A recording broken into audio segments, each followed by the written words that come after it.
Ang nagastos lang natin sa pagpaparehistro ng motor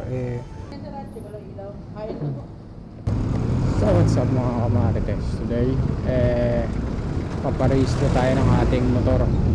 Parehistro natin to si Bis. So dito tayo magpaparehistro sa Muntinlupa. Mabilis kasi magrehistro dito. So gagawin natin kuha na tayo ng smoke belching dahil meron na tayong insurance kay Cebuana na worth 300 pesos. Smoke na lang tayo emission na lang tayo. Na natin ng emission para mag-proceed sa LTO office. So punta tayo sa emission para magpa-smoke belching. Okay,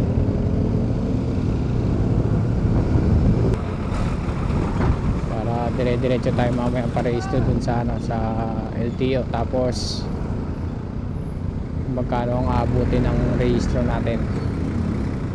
Okay, dahil hindi naman pasupa ang ating motor, wala naman tayong penalty.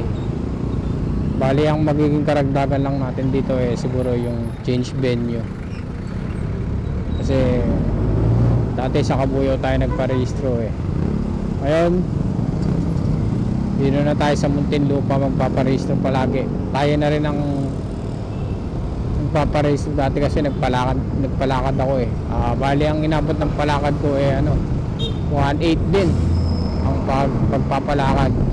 So dito malalaman natin kung magkano ang aabutin ng ating rehistro.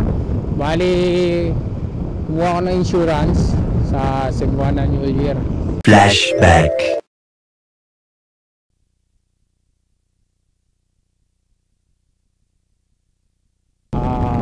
Worth 301 pesos. Pero kung gusto nyo kasama pati kayo sa insurance 450 daw yun. So ako marami na kasi akong insurance, kaya hindi na ako kumuha kasama, hindi ko na sinama yung sarili ko sa insurance kasi marami na ako insurance. Meron ako insurance sa Grab, sa Lalamove, tapos sa Movie. Diba? So parehistro na tayo dito sa LTO Muntinlupa. Wala atang emission din dito. Wala na yata emission dito. Boss, may emission ba dito? Wala po. Wala. Saan ang emission? Lalabas pa? Wala na emission. Ba't wala na emission dito? Wala palang emission dito sa loob. Boss, excuse me, saan ang emission? Saan mo yung shield dito na gasoline station sa kaliwa, mga 50 meters. Okay, sige po. Thank you po. Metro South.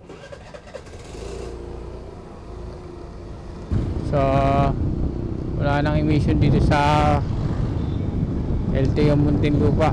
So talagang pumunta tayo dun sa sa sinabi ni Kuya.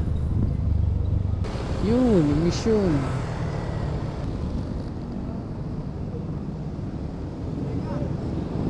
Boss, saan ang emission?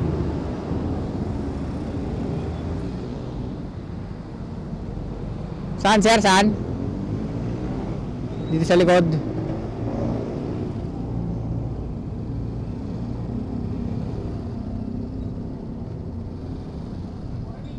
Awa pa emission. Yan ang potensya lahat, wala ilaw. Kahit po.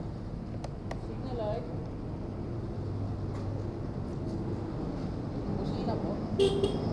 Brake. Okay lang anong upuan sir. Palabas ng oras. Sige. 825.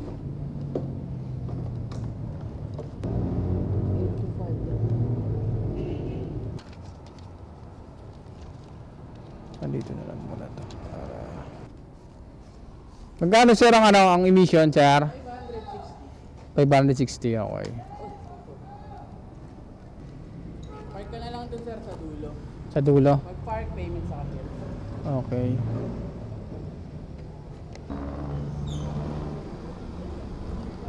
Sa dulo.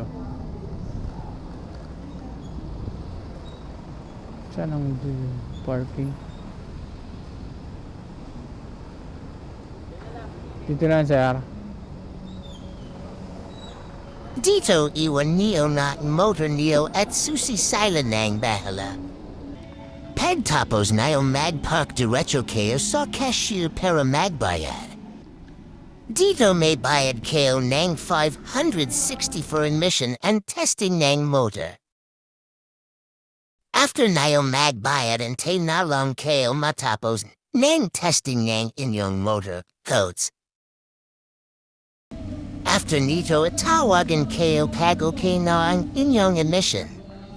At diretso na kayo salto office kalapit lang ng admission.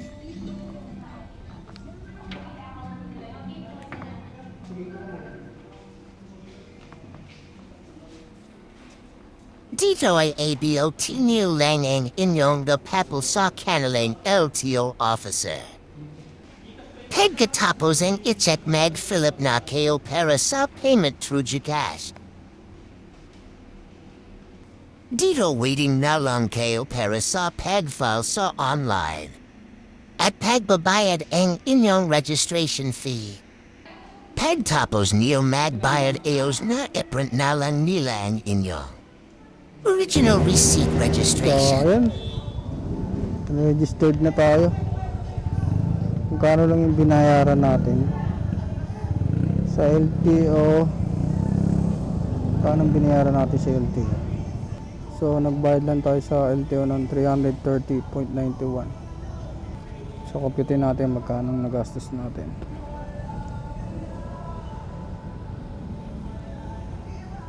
So, ang nagastos lang natin dito ay sa calculator. Copy. 301 sa insurance, tapos 560 sa emission testing, tapos plus 330.91. Bali, ang nagastos lang natin sa pagpaparehistro ng motor 1191.91. Okay, 12. Yun lang ang magagastos niya pag nagsariling lakad kayo. Kailangan meron ako yung CDE, tapos okay yung motor nyo, yan ang mga kailangan. Rehistrado ng ating motor, pwede na ulit tayong patsyada sa kalsada. Okay, hassle na ulit 1 taon. Uy, bukas.